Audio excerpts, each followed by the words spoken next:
L'adolescent a donc quitté ce soir le palais de justice de Rennes pour être placé en détention provisoire. Il est mis en examen pour homicide volontaire. L'autopsie pratiquée sur le corps de la jeune victime, Kylian, a confirmé que le décès résultait bien d'une strangulation. L'auteur des coups est effondré, explique son avocat. Il n'a jamais eu la volonté de tuer.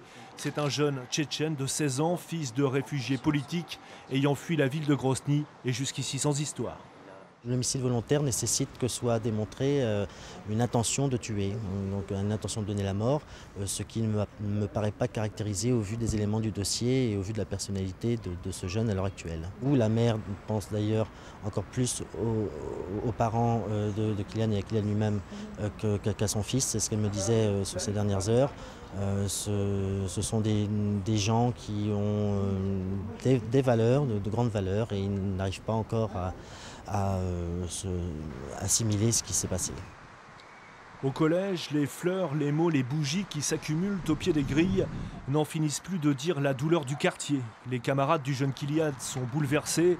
Demain, ils vont être pris en charge par leurs enseignants et toute une cellule psychologique. Un rassemblement est prévu en début d'après-midi. Pour un lâcher de ballon qui nous a été autorisé lundi après-midi. Pour symboliquement aussi être ensemble et voilà, être dans cette peine voilà, qu'on partage tous, et on est complètement on est impuissants, cette impuissance qui est terrible.